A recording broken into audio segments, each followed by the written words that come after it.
안녕하세요. 알파카 부동산 중개법인의 변혜인 차장입니다. 안녕. 오랜만이에요. 오늘은 무슨 촬영인데 부르신 거죠? 손님이 한 분 오시기로 했는데 정말 제가 하고 싶지 않았어요. 솔직히 말씀드리면 상당히 부담스러운 손님이시고 그리고 굉장히 저한테 중요한 손님이거든요. 그래서 이게 굉장히 부담되고 참담하기 이루 말할 수 없습니다. 현금 10억으로 살 수 있는 건물을 찾아봐 달라라고 하셔서 한번 브리핑을 진행을 해보도록 하겠습니다. 네. 네. 오늘 건물 좀 살려고요. 반갑습니다. 사업가님, 네. 만나서 변혜인 반갑습니다. 차장입니다. 네, 만나서 반갑습니다. 오늘 저희가 보여드릴 컨텐츠는 네. 이런 거 되게 궁금해하시단 말이에요. 10억으로 살 수 있는 건물이 무엇일까? 제가 오늘 건물 사는 사람으로 한번 출연을 했고요. 여기 네. 이제 건물을 파는 사람으로 도와주실 변혜인 차장님입니다. 승진했어요. 승진했습니다, 차장님. 네, 차장님의 멋진 브리핑을 제가 들으면서 제가 직접 사는 느낌으로 한번 제가 질문도 드려보고 이야기도 드려보고 또 현금 10억 가지고 어떤 건물을 살 수 있는지 그거를 파악해 보겠습니다. 출발! 제가 오늘 첫 번째 보여드릴 매물인데요. 신사동, 강남권에 있는 매물로 신사동. 준비를 좀 제가 해봤습니다. 굉장히 신사적이죠. 네. 이 건물 같은 경우에는 지금 평당가 8,700으로 나온 건물로 압구정역에서 지금 위치를 좀 보시면요. 을지병원 사거리 근처네요. 네, 여기에 또 미래 신사선이 네. 개통 예정이기 때문에 도산공원 이면으로 사실 작년부터 거래가 상당히 많이 됐는데요. 특히 40억대 건물은 신사동 인근에 굉장히 희소한 가격대이기 네. 때문에 이 매물도 나오고 나서 경쟁이 사실상 굉장히 치열했던 40억대가 신사동에 나오다니. 압구정역이랑도 도보 이동이 가능한 거리로 위치적 접근성이 뛰어납니다. 다만 여기가 지금 보시면 자루형 토지군요. 네, 네. 자루형 토지로 이걸 도로로 지금 사용을 하고 있어요. 네. 그래서 이동 자체는 불편을 하지 않은 매물이고 19년도에 신축이 되어서 건물 자체가 상당히 깔끔하고 트렌디하게 건축이 되어 있는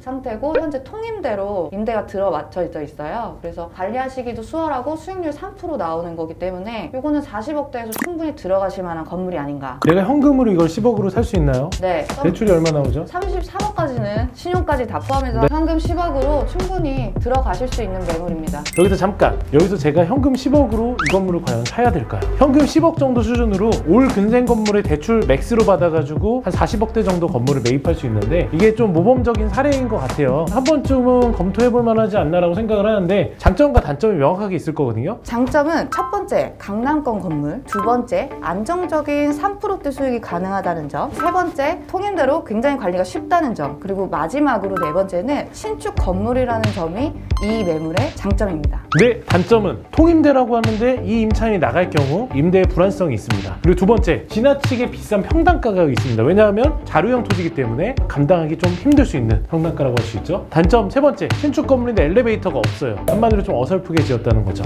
네 번째, 추후에 매각할 때 시세 차익 보는 게 생각보다 쉽지 않을 수 있습니다. 제가 항상 얘기 드렸던 엑시스에 대한 리스크 있는 건물이라고 생각이 드네요. 그럼 이 건물 사시겠습니까? 안 사겠습니다. 다음 거 보여주시죠. 두 번째 매물 보시죠. 보겠습니다. 마용성이라고 작년에 굉장히 뜨거웠던 지역이죠. 마포구 아현동에 있는 27억 3천 건물이고요. 신촌역과 아현역 대로변에 있는 건물로 가시성이 좀 뛰어나고 여기 앞으로 아현 2구역 재건축 지역이에요. 신축 건물이 들어오는 걸 배우세대로 쫙 끼고 있고 이 앞으로도 굉장히 큰 배우세대를 가지고 있습니다. 그리고 이 건물은 지금 임차가 있는데 매도자가 책임 명도해주는 조건으로 잔금 전에 다 내보내주거든요. 네. 그래서 바로 매입 후에 신축하실 수 있는 건물로 단독 개발이 신축이 가능한 건물입니다. 여기서 잠깐 장점은 첫 번째, 35m 대로변 건물이라는 거죠. 그리고 두 번째, 매도자 책임 명도이기 때문에 즉시 신축 또는 리모델링이 가능합니다. 그리고 준주거 지역이기 때문에 용적률 400%까지 지으실 수 있고요. 마지막 가장 중요한 장점은 주변 시세 대비 저렴한 매가 그리고 주변에 호재가 상당히 많다는 점입니다. 그리고 단점은 대로변에서 출입할 수 없는 차량 출입 불허 구역이라는 거죠. 이런 거를 모르고 사는 사람들이 있단 말이야. 명확하게 잘 보고 파악해 줄 수 있는 게 가장 중요합니다. 두 번째, 과연 내가 신축과 리모델링을 할 수 있는 계획과 준비가 잘 돼 있느냐, 그리고 저 면적에서 충분히 내가 임대 수익을 뽑아낼 수 있는 그런 가치가 있느냐, 두 개밖에 없네요. 이 정도 스타일의 건물이라고 하면 충분히 리모델링이나 신축을 해볼 만할 것 같아요. 만약 내가 이 건물을 산다라고 하면 여기다가 리모델링비로 4억 정도를 투자해서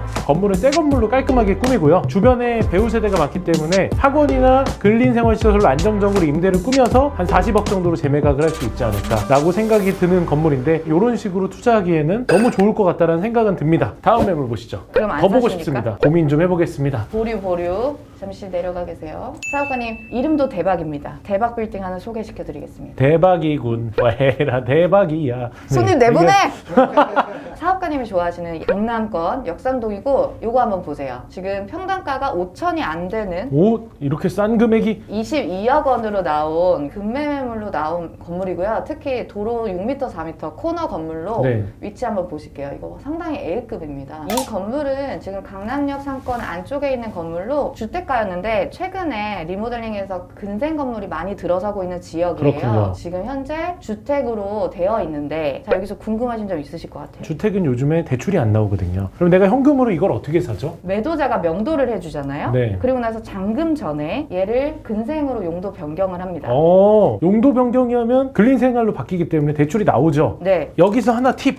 보통 주택을 매입할 때 법인으로 매입할 경우에는 현재 12%입니다. 그리고 1가구 1주택인 분이 2주택으로 추가 매입을 할 때는 취득세가 8%, 3주택을 했을 때는 12%. 취득세가 너무 많이 나오죠. 주택의 경우는 은행 대출을 막아놓고 있기 때문에 은행 대출이 안 돼서 현금 10억으로 매입하기 어렵습니다. 여기서 잠깐 이 건물의 장점은 첫 번째, 강남권의 20억대 건물이라는 점. 두 번째, 인근 시세 대비 5천만 원이라는 굉장히 저렴한 평당가에 매입하실 수 있다는 점. 그리고 세 번째, 매도자가 명도를 해주고 잔금 전 용도 변경을 해주기 때문에 대출을 끌어다가 레버리지를 효과를 보실 수 있다는 점. 마지막으로 네 번째는 6m, 4m 코너 건물이기 때문에 신축을 하기에 굉장히 좋은 땅입니다. 단점은 땅이 좀 작기 때문에 짓는 거에 대해서 굉장히 고민을 하고 지어야 됩니다. 그 외에 단점은 사실 없네요. 보통 요즘 현금 10억 갖고 있는 사람들이 10억대나 20억대에서 새로 지을 거나 리모델링을 가지고 투자를 하려고 고민하는 분들이 많은데 그게 굉장히 적합한 것 같아요. 그래서 저는 현금 10억을 갖고 있는 입장에서 대출을 좀 더 체크해서 이 건물에 관심을 한번 가져볼 만합니다. 아현동에 봤던 건물과 이 건물을 가지고 한번 고민을 해보겠습니다. 그래도 하나를 더 보고 싶네요. 구독자들을 위해서 하나 더 소개를 해주시죠. 이 건물은요, 마포구에 있는 실수동에 있는 건물인데요. 37억 원에 37억이면 현금 10억으로 살 수 있나? 이 건물은 살 수 있습니다. 어떻게? 이 건물은 올근생이고 네. 또 수익도 나오는 만실 건물이기 때문인데요. 대출도 그만큼 나오나요? 네, 2007년에 지어졌음에도 불구하고 이 건물은 직접 가보시면 상당히 관리가 잘 되어 있는 건물이에요. 건물의 관리를 굉장히 잘했군요. 네, 그렇습니다. 주변 시세 대비해서 5,481만 원이 상당히 저렴한 가격이고 위치를 한번 보시겠습니다. 주변으로 아파트 단지가 상당히 들어서 있고 재개발 지역으로 지정이 됐다가 최근에 해제가 됐고 굉장히 조용해요. 그래서 사옥이나 사무실 임차 수요가 상당히 많은 지역입니다. 지적도를 보시면 이 앞에 있는 코너 건물이 작년 10월에 6천대 거래가 됐는데 이 건물은 5,480만 원대로 상당히 저렴한 가격으로 나와서 알파카에는 참 좋은 건물이 많군요. 그쵸. 네. 잘 찾아오셨어요. 네. 30억대 건물인데 승강기가 있습니다. 오. 승강기가 있다라고 하는 거는 임차인들이 들어오기 쉽다라는 거거든요. 그렇죠. 향후에도 임차 공실 걱정 없이 꾸준하게 안정적인 수익 가져가실 수 있는 건물이라고 여기서 잠깐 장점은 첫 번째, 대로변에 접해 있어 가시성이 상당히 뛰어납니다. 두 번째, 주변에 배우 세대가 많고 학교가 있기 때문에 경기를 타지 않는 안정적인 임대 수익이 가능합니다. 그리고 세 번째, 2007년도 건물이지만 관리가 상당히 잘 되어 있고 엘리베이터가 있기 때문에 임차 수요가 상당히 높은 건물입니다. 마지막 네 번째는 시세보다 상당히 저렴하기 때문에 향후 시세 차이까지 기대해 볼 수 있는 건물인 거죠. 단점은 사실 이 건물 같은 경우는 단점이라고 말하기가 어려운 게 주변 시세보다 저렴하고 건물 상태가 좋기 때문에 편안한 안정적인 수익을 가져가기 참 좋은 건물입니다. 다만 시세 차익이라는 개념으로 볼 때는 이미 안정적인 수익이 갖춰져 있고 앞으로 뭔가에 대한 부가가치를 만들 수 있는 상황이 아니기 때문에 지가 상승 같은 경우는 그냥 물가 상승률 이상으로 꾸준하게 되는 정도의 건물인데 또 여기서 보셔야 되는 것 중 되게 중요한 게 실제로 건물을 답사를 가서 제일 많이 봐야 되는 것 중에 하나가 이 건물의 관리 상태나 얼마나 관리가 유지될 수 있는 건축 자재를 사용했는지를 되게 많이 봐야 됩니다. 그래서 그런 건축 자재를 보는 눈, 그 시야를 넓혀야 됩니다. 자, 사업가님, 네. 총 4가지 건물 보셨습니다. 네. 어떤 건물로 고르시겠어요? 제가 오늘 현금 10억으로 건물을 사려고 왔는데요. 한번 새로 지어볼까도 한번 고민을 해봤지만 아직 짓기에는 좀 두렵다는 생각이 들더라고요. 그래서 역삼동 건물은 어렵지 않나 라고 생각이 들었습니다. 이 신수동 건물 같은 경우는 너무 편안하게 안정적으로 수익을 낼 수 있는데 편안한 안정적인 거는 또 저하고 맞지 않습니다. 저는 도전적인 무언가에 투자가 더 끌리기 때문이죠. 그러면 제가 무엇을 사야 될까? 아현동을 사는 분들 같은 경우는 어떤 식으로 풀어나갈지에 대해서 건축사님들이랑 상의를 해봐야 되기 때문에 제가 건축사님들이랑 좀 상의를 해봐야 될 것 같아요. 저는 그래도 아현동이 가장 끌리지 않나.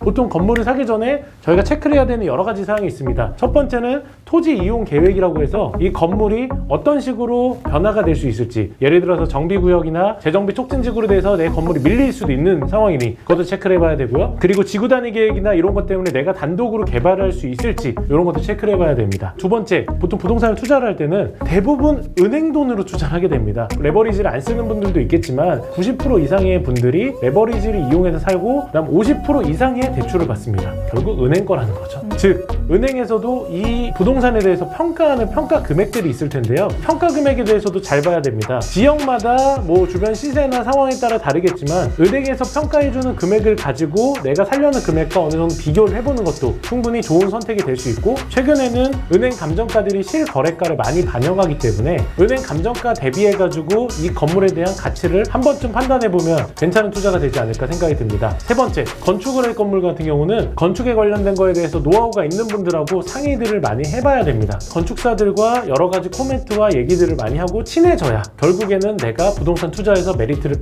받을 수 있다라는 이야기를 하고 싶네요. 아무튼 오늘 제가 현금 10억으로 네. 건물 사려고 이렇게 상담을 한번 받아봤더니 상당히 새로운 마음이 들었습니다. 상담 만족하셨나요? 만족을 못하기 때문에 다음에는 현금 20억을 들고 올 테니 20억으로 살 수 있는 것도 한번 추천해 주시겠습니까? 네, 노력하겠습니다. 네, 다음에는 제가 현금 20억으로 이 자리에 또 출동해 보도록 하겠습니다.